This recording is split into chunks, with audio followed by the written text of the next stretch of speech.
Good evening student. तो कैसे हैं आप सभी? आशा है आप अच्छे होंगे। आज साल का अंतिम दिन है। कल से हम लोगों को 2025 का स्वागत करना है। तो आशा है आप अच्छे से रहेंगे और अपने नए साल में कुछ नए चीज़ें करेंगे और अपनी पुरानी गलतियों को सुधारेंगे और अच्छे से पढ़ाई लिखाई करेंगे। ठीक है बच्चों? तो बच्चों, आज का जो आपका टॉपिक है व्याकरण का हम लोगों का मुहावरे और लोकंतियाँ। ठीक है बच्चों? मुहावरे और लोकंतियों के बारे में पढ़ेंगे। तो मुहावरा का अर्थ है ऐसे वाक्यांश जो अपने सामान्य अर्थ का त्याग कर विशेष अर्थ ग्रहण कर लेते हैं, उसे हम लोग मुहावरा कहते हैं। ऐसे वाक्यांश जो अपने सामान्य अर्थ, ठीक है, उसका त्याग करके विशेष अर्थ ग्रहण कर लेते हैं, उसे हम लोग मुहावरा कहते हैं। जैसे कि उदाहरण के रूप में अंग अंग ढीला होना, इसका अर्थ होगा साधारण। विशेष अर्थ क्या होगा? ये जो होगा बहुत थक जाना। ठीक है बच्चों? तो ये मुहावरे जो है और लोकंतियाँ जो है आप लोगों को सिर्फ कक्षा 10वीं में ही नहीं बल्कि आपको अन्य क्लास कक्षाओं में भी आएंगे, जो कि आपके एग्जाम के लिए बहुत ही इम्पोर्टेंट होगा। ठीक है बच्चों? उसी प्रकार से कुछ अन्य उदाहरण भी है जो आपके कक्षा 10वीं के पाठ्य पुस्तक में दिए गए हैं, यानी कि पाठ के अंतर्गत दिया गया हुआ है। ठीक है बच्चों? उन्हीं को मैं यहाँ दोहरा रही हूँ ताकि आपके एग्जाम के लिए बहुत अच्छे होंगे और आपके एग्जाम्स में ये सब आएंगे। ठीक है बच्चों? तो अंग ढीला होना, बहुत थक जाना। उसी प्रकार से दूसरा उदाहरण है बाट जोना। ये जो बाट जोना है ये तातारा बाबू चैप्टर में इसके मुहावरे के बारे में दिया हुआ है। बाट जोना का अर्थ होता है इंतजार करना। इंतजार करना, ठीक है बच्चों? इंतजार करना, इसका अर्थ हो गया इंतजार करना, बाट जोना। तो इसका वाक्य हम लोग बनाएंगे, जैसे कि पाठ में दिया गया है कि ततारा बामिरों का बाट जो रहा था। ठीक है? उसी प्रकार से इसका वाक्य बनाएंगे हम लोग। ततारा समुद्र के किनारे, समुद्र के किनारे, समुद्र के किनारे बामिरों का बाट जो रहा था, बाट जो रहा था। आपके एग्जाम्स में कक्षा 10वीं में आपका रिक्त स्थान भरने के लिए आएगा। ठीक है बच्चों? मुहावरे, उचित मुहावरों को आपको चुन के विकल्प चुन के लिखना होगा या इसको उचित मुहावरों के साथ इसका विकल्प का मिलान करना होगा। उस प्रकार से आएंगे मुहावरे। तो अन्य है इसमें सुध बुध होना, सुध बुध होना यानी कि होश होना। ठीक है बच्चों? होश होना, होश होना। तो क्या था कि ततारा बामिरों का गीत सुनकर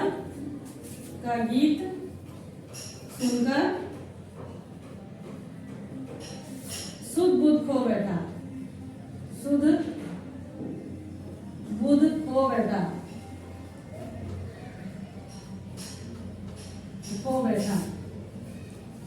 या ततारा ने बामिरों का गीत सुनकर सुध बुध खो दिया। ठीक है बच्चों? इस प्रकार से हम लोग मुहावरे का वाक्य परिवर्तन करेंगे, वाक्य बनाएंगे। अभी अन्य और उदाहरण मैं आपको बता रही हूँ जो कि आपके एग्जाम के लिए बहुत इंपॉर्टेंट होंगे।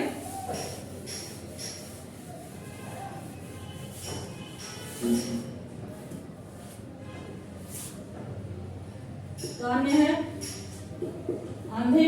तो देखिए यहाँ पे जैसे कि अंधे के हाथ बटेर लगना। ठीक है बच्चों? अंधे के हाथ बटेर लगना यानी कि अयोग्य व्यक्ति के हाथ में योग्य वस्तु लग जाना। तो जैसे कभी कहते हैं ना हम लोग, वो कोई कामचोर इंसान होता है, उससे कुछ खजाना मिल जाता है या कोई कीमती वस्तु मिल जाता है तो हम लोग सोचते हैं वो बहुत लकी है। ऐसा कुछ भी नहीं होता बच्चों। कभी कभार ऐसे होता है कि किसी अयोग्य इंसान के हाथ में योग्य वस्तु लग जाता है, कभी भाग्य का भी ये हो जाता है, परिवर्तन होता है। ठीक है बच्चों? तो उसके अनुसार से ये मुहावरा भी है, अंधे के हाथ बटेर लगना। तो इसका वाक्य क्या होगा बच्चों? इसका वाक्य होगा कि आलसी इंसान के हाथ में, रामू एक आलसी इंसान है, रामू एक आलसी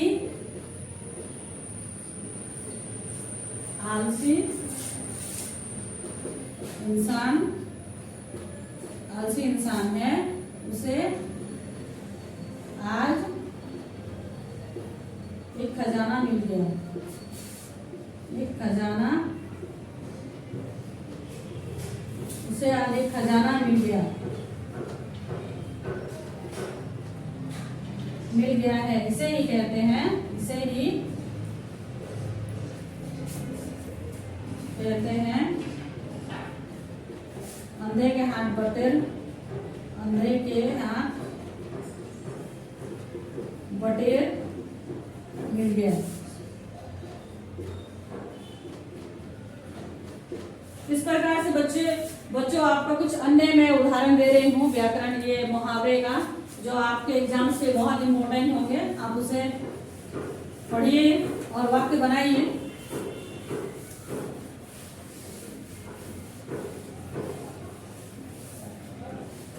और है उदाहरण है आपका 9 2 11 होना, 9 2 11 होना, 9 2 11 होना। इसका मतलब होता है भाग जाना, भाग जाना। दूसरा है दबे पांव आना, दबे पांव आना, यानी कि चुपचाप आना, चुपचाप आना।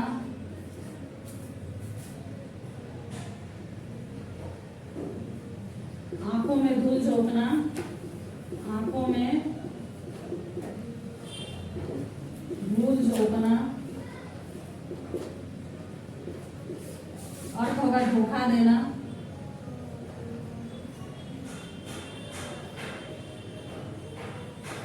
इसका ये अर्थ है बच्चों। उसके बाद होगा अंधे की लकड़ी, अंधे की लकड़ी। अर्थ होगा एकमात्र सहारा, एकमात्र सहारा। मोहन अपने माता पिता का अंधे की लकड़ी है, यानी कि एकमात्र सहारा है। ठीक है बच्चों। उसी के प्रकार से होगा आंखों का तारा, आंखों का तारा। इसका अर्थ होगा बहुत प्यारा।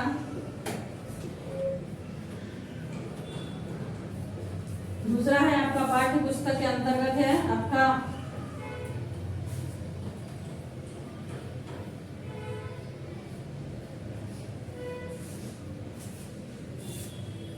लोहे के चने चबाना, लोहे के चने चबाना।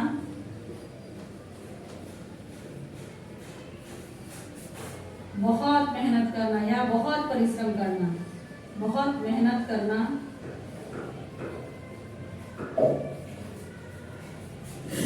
उसके बाद आता है घी के दिए जलाना, घी के दिए जलाना। बहुत खुश होना, बहुत खुश होना या अत्यधिक खुश होना, बहुत खुश होना। इसके बाद आता है अंतिम और मुहावरा होगा आग बबूला होना, आग बबूला होना।